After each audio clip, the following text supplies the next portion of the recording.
All India Radio presents Morning News.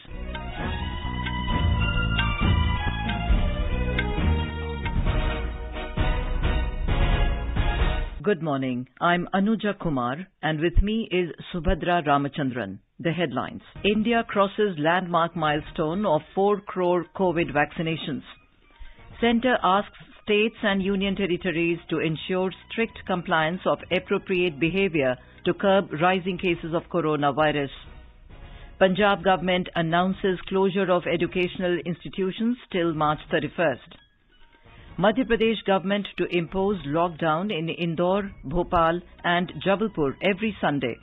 Schools and colleges closed in these cities till 31st of this month. US Defence Secretary Lord James Austin calls on Prime Minister Narendra Modi. Two leaders discuss defence ties and stability in Indo-Pacific region. Political parties intensify campaigning in poll-bound states and union territory. Prime Minister Narendra Modi to address rallies at Kharagpur in West Bengal and Chabua in Assam today. CBI conducts searches at central government departments and organizations in 25 states and union territories. Tourist arrival in Jammu and Kashmir touches 16-year high this year. World champion PV Sindhu storms into women's singles semi-finals of All England Open Badminton to take on Pornpoi Chochuang of Thailand in semi-finals today. And in cricket, the series decider 2020 match between India and England to be played in Ahmedabad at 7 this evening.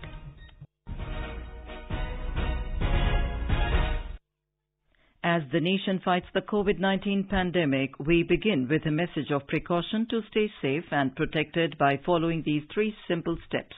Wear a face mask, maintain 2 gaz ki doori for social distancing, focus on hand and face hygiene. And now the news in detail. India has scaled a landmark peak in its fight against COVID-19. As part of the world's largest vaccination exercise, more than 4 crore doses have been administered. A total of 4,11,55,978 vaccine doses have been given till 7 p.m. yesterday. On the 63rd day of nationwide COVID-19 vaccination yesterday, 18,16,161 vaccine doses were given till 7 p.m. Talking to AIR, member Niti Aayog, Dr. V.K. Paul expressed happiness over this achievement. The country surpassed a very, very significant milestone in our vaccination program against COVID-19 yesterday. We have crossed now total cumulative vaccination coverage of more than 4 crore. And this is among the very highest in the world in terms of the speed with which this milestone has been achieved. And it is also very credit-worthy that in this 4 crore coverage, more than 1.53 crore people are those who are above the age of 60 years, the senior citizens, who are the priority individuals and cohort who should be protected against COVID-19 disease at this point in time.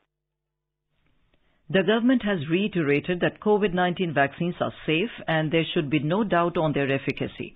Replying to supplementaries during the question hour in Lok Sabha, Health and Family Welfare Minister Dr. Harshvardhan said that any vaccine undergoes rigorous scientific trials and expert scrutiny at national and international levels before it is administered.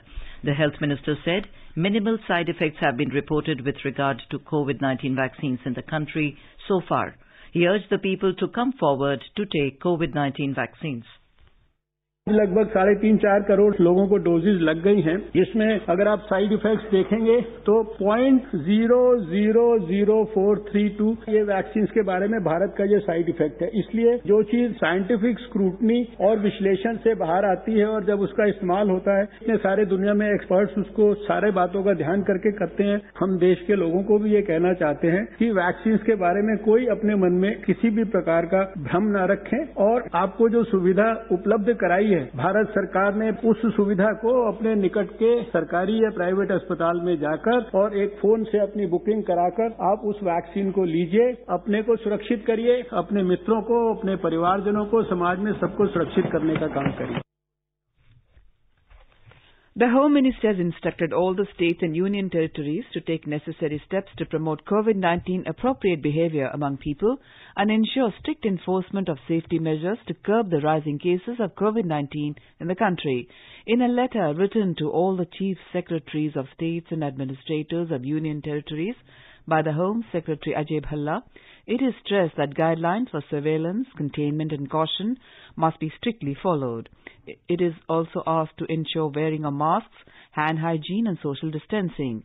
The Home Ministry has urged all the states and union territories to take necessary measures for creating awareness among people to follow COVID-19 appropriate behavior. This order came in the wake of rising cases of COVID-19 in some of the states and union territories. Amid surging COVID-19 cases, the Punjab government has announced the closure of educational institutions till 31st of March.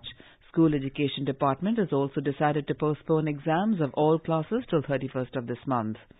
Punjab School Education Minister Vijay Inder Singla said that the Education Department will release a fresh date sheet of exams before March 31st, and the mode of examination can also be reviewed as per the situation. We have more from our correspondent. In Punjab, in view of spike in COVID cases, massive statewide restrictions have come into force from today. The schools and colleges will remain closed from today. However, the medical and nursing colleges will remain open. As per orders of Chief Minister Captain Amarinder Singh, the night curfew has been imposed into the most 9 affected districts of the state. The cinema halls will open with restriction of 50% capacity, and malls at a time will not be allowed more than 100 persons inside the premises. The cinema halls, malls, multiplexes, restaurants will remain closed on Sundays. Ashwini Kumar Sharma, AIR News, Chandigarh. In Madhya Pradesh, keeping in view the recent increase in corona infection, new additional guidelines have been issued by the state government. More from our Bhopal correspondent. In Indore, Bhopal and Jabalpur, there will be lockdown on every Sunday till further orders. In these three cities, the lockdown will be effective from 10 p.m. on Saturday to 6 a.m. on Monday. Positivity rate is more than 5% in these three cities. Essential services and industries will remain operational during lockdown. There will be exemption for movement of sick persons and transportation to and from airport, railway stations and persons involved in competitive examinations. Schools and colleges in Bhopal, Indore and Jabalpur cities will remain closed till March 31st, but all types of examinations will be conducted according to the predetermined schedule. Pooja Pivardhan, AIR News, Bhopal. Maharashtra, for the second consecutive day, registered more than 25,000 cases. The state reported 25,681 new COVID-19 cases yesterday, taking the caseload to 24,22,021. More from our Mumbai correspondent. Mumbai yesterday crossed the 3,000 mark, which is the highest one-day spike, as the city registered 3,062 fresh COVID-19 cases, taking the caseload to over 3,55,000. The BMC has decided to conduct antigen tests at several crowded spots around Mumbai. BMC Commissioner Iqbal Singh Chahal said that rapid antigen tests will be conducted at railway stations, bus stops, crowded markets and other such places to detect positive cases in the city on time. The BMC also made negative RT-PCR COVID-19 tests report mandatory for people entering shopping malls in the city from March 22nd. Meanwhile, Chief Minister Uddhav Thackeray appealed to people to get vaccinated without fear. He urged the people to cooperate with the government administration as the current situation is more challenging than last time, and also directed to strictly follow the guidelines issued by the government. Devpriya Bhattacharjee, AIR News, Mumbai. U.S. Secretary of Defense Lloyd James Austin III, who is on an official visit to India, called on Prime Minister Narendra Modi in New Delhi yesterday. During the meeting, Prime Minister outlined his vision for the strategic partnership between both the countries and emphasized the important role of bilateral defense cooperation and India-U.S. ties. Mr. Modi welcomed the warm and close relationship between the two countries, which is rooted in shared values of democracy, pluralism and commitment to a rules-based order. He requested Secretary Austin to convey his best wishes to President Biden. Secretary Austin reiterated the U.S. government's continued commitment towards strengthening the bilateral defense relations between the two countries. He expressed U.S.'s strong desire to further enhance the strategic partnership for peace, stability and prosperity in the Indo-Pacific region and beyond. Secretary Austin conveyed greetings of President Biden to the Prime Minister. U.S. Defense Secretary Lloyd J. Austin met with National Security Advisor Ajit Doval last night. In a tweet, Mr. Austin said, "The breadth of collaboration between United States and India reflects the significance of major defense partnership." He added that both the countries are working together to address the most pressing challenges faced by Indo-Pacific region. President Ramnath Kovind will be on a 3-day visit to Odisha beginning today. The President will reach Bhubaneswar this evening. Tomorrow, Mr. Kovind will grace the 18th annual convocation of National Institute of Technology, NIT Rourkela. He will also inaugurate a super speciality hospital in the Rourkela steel plant tomorrow. On Monday, the President will visit the Indian Oil Foundation Trust Interpretation Centre at Konark before returning to New Delhi. Electioneering is at its peak in the poll-bound constituencies for the first 2 phases of assembly elections in West Bengal. East and West Medinipur will be at the helm of affairs regarding campaigning today, as the senior leaders of the 3 political parties and alliances will be pitching from the 2 districts. Prime Minister Narendra Modi will address a public meeting at BNR ground at Kharagpur of West Medinipur, while the TMC Supremo, Chief Minister of West Bengal Mamata Banerjee, will continue her meetings in East Medinipur, where she will be holding 3 rallies at Haldia, Khejuri and Panskura. BJP leader Shubhendu Adhikari will be attending a roadshow at Egra in East Medinipur, while TMC leader Abhishek Banerjee will be holding public meetings at Daspur, Sabang and Debra in West Medinipur. State Secretary of CPIM, Suryakant Mishra, will be addressing 2 meetings at Debra and Daspur for Sanyukt Morcha.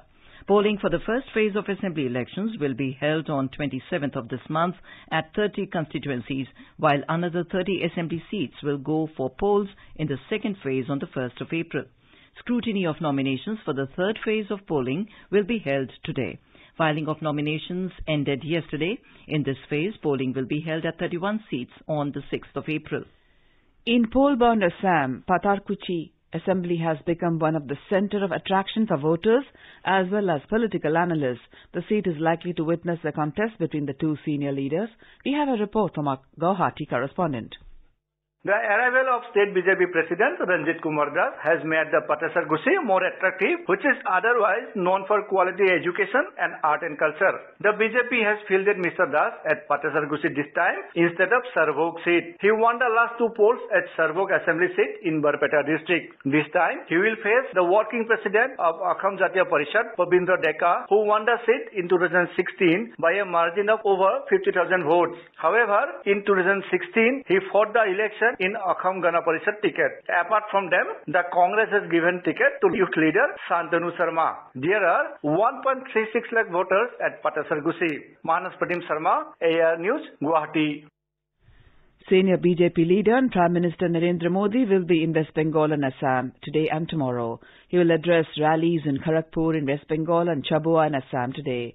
In a tweet, Mr. Modi said, in his speeches he will elaborate on BJP's development agenda. He said it is clear that both states, West Bengal and Assam, want to elect NDA in the upcoming polls.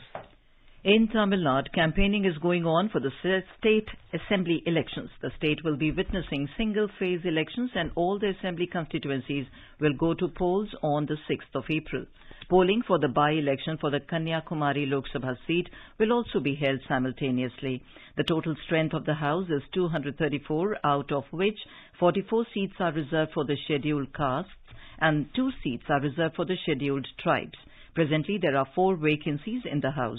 In the assembly elections held in 2016, All India Anna Dravida Munitra Kadakam secured clear majority, capturing 137 seats, while Dravid Munitra Kadakam bagged 88 seats. Indian National Congress won 8 and Indian Union Muslim League got 1 seat. In Tamil Nadu, nominations for the 234 assembly constituencies in the state will be scrutinized today.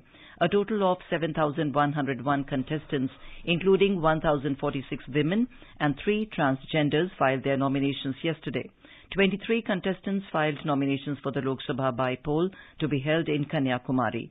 A maximum of 97 candidates filed nominations in Karur. Odisha government has imposed restrictions on public observance of the upcoming festivals of Dola Yatra and Holi across the state.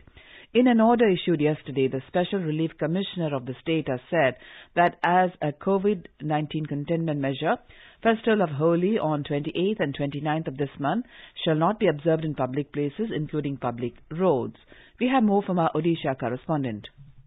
Against the upsurge of COVID-19 cases in some states, the Odisha government has urged people to keep their Holi celebrations confined to their family members. Though the COVID-19 trajectory in the state is still under control, yet the daily positive cases swung beyond 100 yesterday after remaining confined within double digits for last many days. Meanwhile, as part of its war against COVID-19, the state has delivered more than 15 lakh doses of vaccines to the beneficiaries ever since the nationwide vaccination drive commenced from the 16th of January last. AIR News, Bhubaneswar. You are listening to the morning news on All India Radio. A reminder of the headlines before we move on. India crosses landmark milestone of 4 crore COVID vaccinations. Centre asks states and union territories to ensure strict compliance of appropriate behaviour to curb rising cases of coronavirus.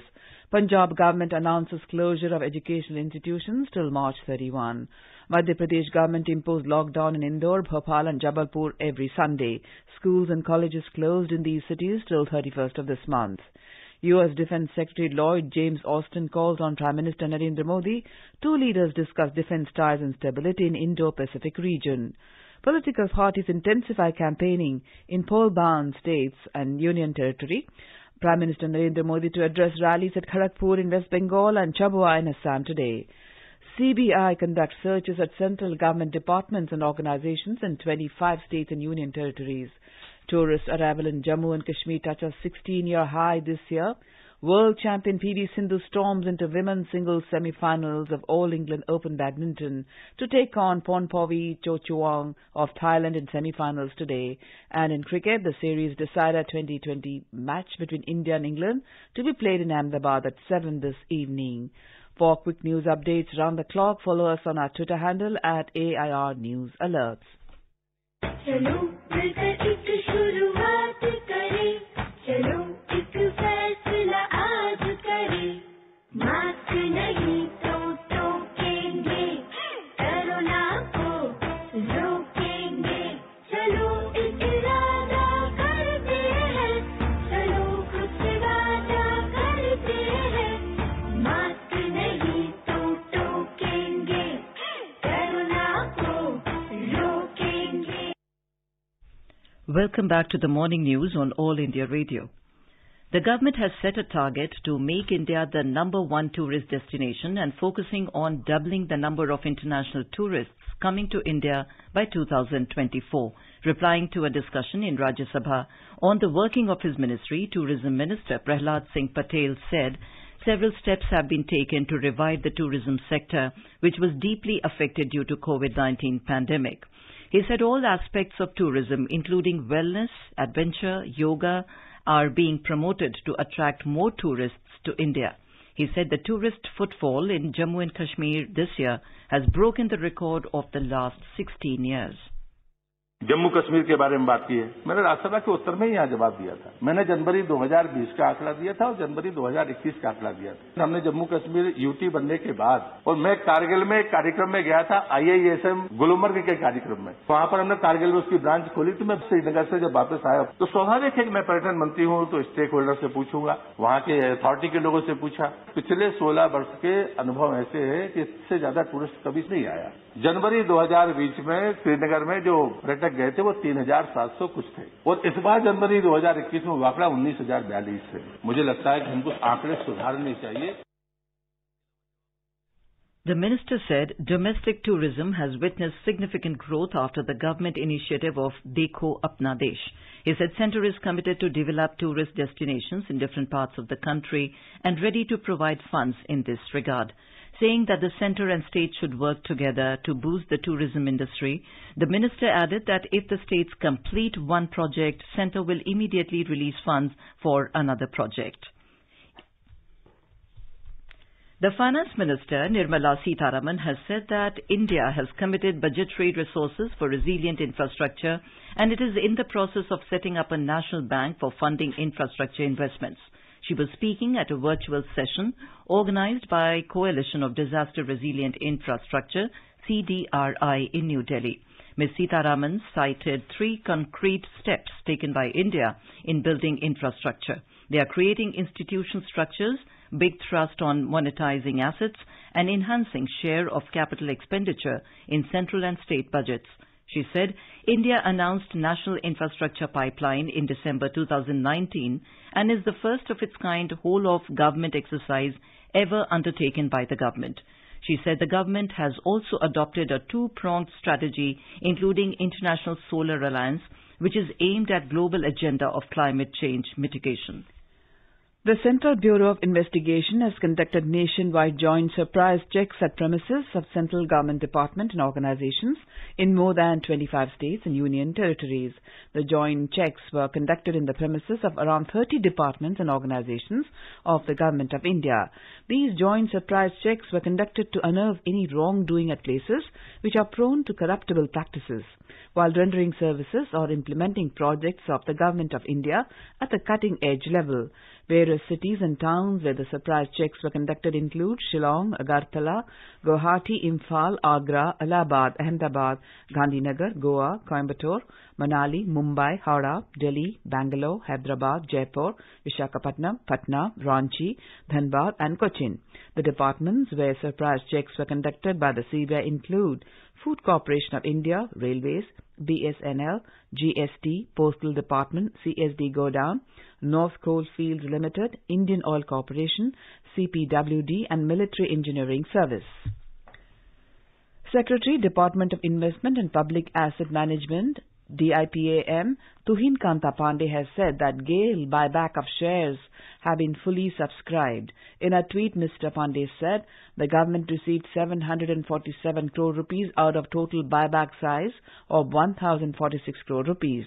The DIPAM secretary said the Central Public Sector Enterprise CPSE continues to be a government company with 51.45% shareholding.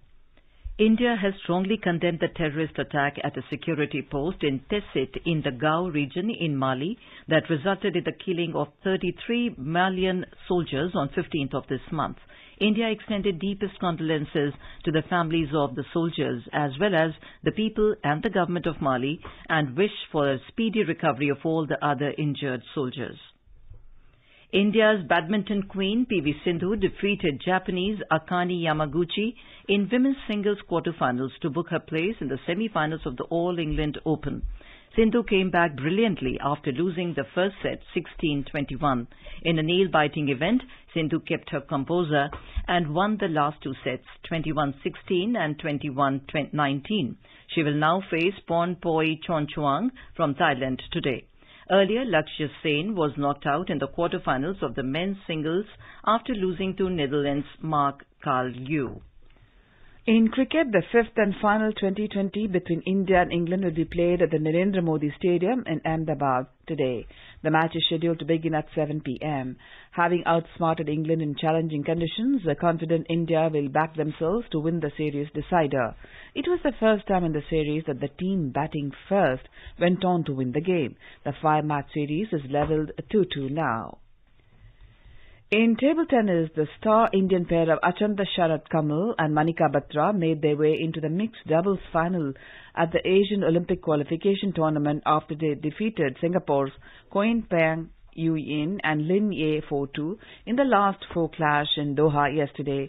The world number 19 Indian pair has now set up the final clash against world number 8 Korean pair of Sang Soo Lee and Ji Jeon today and is now a win away from qualifying for the 2021 Tokyo Olympics. Today is World Sparrow Day. Every year, March 20th is observed as World Sparrow Day to raise awareness about the bird. The need for marking this day was felt due to the tremendous decrease in its population. The house sparrow is on the verge of extinction. The initiative was started by Nature Forever Society of India, founded by Muhammad Dilawar, an Indian conservationist. He started his work helping the house sparrow in Nashik. He was also named one of the heroes of the environment for 2008 by Time magazine for his efforts. The first World Sparrow Day was celebrated in 2010 in different parts of the world. Increased use of pesticides, change in the pattern of buildings, and gardens missing from the houses have become the main factors why the number of sparrows has declined sharply in the past few years. Also, the radiation from the mobile and the TV towers has also been a cause of death of sparrows.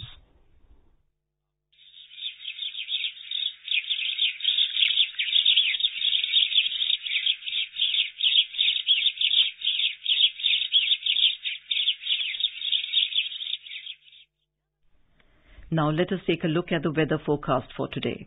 National capital Delhi, after observing mist in the morning, is likely to have a maximum temperature of around 34 degrees Celsius. It recorded the minimum of 18 degrees. Mumbai, with a mainly clear sky, may have a maximum temperature of nearly 31 degrees Celsius after registering a minimum of 24 degrees. Chennai is likely to have mainly clear sky, with the temperature rising up to nearly 33 degrees Celsius, moving from a minimum of 23 degrees. Kolkata, with partly cloudy skies, is expected to record a maximum temperature of around 36 degrees Celsius, up from a minimum of 25 degrees. Srinagar will have mainly clear sky, though it becomes partly cloudy in the afternoon or later, with a maximum temperature of nearly 19 degrees Celsius, rising from a minimum of 5 degrees. Jammu is expected to witness a mainly clear sky, with a maximum temperature of around 30 degrees. The minimum was just 16 degrees. Leh, with an expected partly cloudy sky, will see a maximum temperature of around 10 degrees Celsius. It recorded -5 degrees as a minimum temperature. Gilgit will have mainly clear sky, with the temperature hovering between 5 to 24 degrees Celsius. Muzaffarabad will have mainly clear sky, although it may become partly cloudy towards afternoon or evening. The maximum temperature will be around 25 degrees Celsius, while the minimum was 10 degrees. Dehradun will also have mainly clear sky, becoming partly cloudy towards afternoon or evening. Chandigarh will have generally cloudy sky. It will observe a maximum temperature of 33 degrees Celsius, moving from a minimum of 17 degrees. Hyderabad is expected to have partly cloudy sky, with temperatures hovering between 22 and 35 degrees Celsius. And now an overview of today's newspapers. As COVID cases soared to 4-month high, Punjab shut schools and colleges, exams postponed, violators to be tested, says the Tribune, while the Hindu observes Maharashtra cuts office attendance. A front-page headline in the Economic Times quotes the health minister saying COVID-19 vaccination won't be included under universal immunization program. India won't inoculate all against coronavirus. Minimum airfare raised by 5% on ATF price rise has been reported by all the dailies today. Boosting Make in India initiative, Desi firm to make 4,960 anti-tank guided missiles, writes the Pioneer. The Statesman notes, government plans to monetize railways assets, rules out privatization. WhatsApp privacy policy violates IT rules, quotes the centre to the High Court, urging to restrain its implementation, reports the Indian Express. In a first in South and Southeast Asia, AIM set to start virtual autopsy, no cuts needed, reports the Times of India. And finally, in another first, the Indian Air Force is all set to assign a woman pilot to join MiG-29 squadron of the Bison, Sukhoi, Rafale, notes the Hindustan Times. And now, before we end the bulletin, the headlines once again. India crosses landmark milestone of 4 crore COVID vaccinations. Centre asks states and union territories to ensure strict compliance of appropriate behaviour to curb rising cases of coronavirus. Punjab government announces closure of educational institutions till March 31st. Madhya Pradesh government to impose lockdown in Indore, Bhopal and Jabalpur every Sunday. Schools and colleges closed in these cities till 31st of this month. U.S. Defense Secretary Lloyd James Austin calls on Prime Minister Narendra Modi. 2 leaders discuss defense ties and stability in Indo-Pacific region. Political parties intensify campaigning in poll-bound states and union territory. Prime Minister Narendra Modi to address rallies at Kharagpur in West Bengal and Chabua in Assam today. CBI conducts searches at central government departments and organizations in 25 states and union territories. Tourist arrival in Jammu and Kashmir touches 16-year high this year. World champion PV Sindhu storms into women's singles semi-finals of All England Open Badminton to take on Pornpoi Chochuang of Thailand in semi-finals today. And in cricket, the series decider 2020 match between India and England to be played in Ahmedabad at 7 this evening. For details of these stories and more, log on to our website www.newsonair.com and News on AIR app. And with that, we end the morning news. Have a nice day.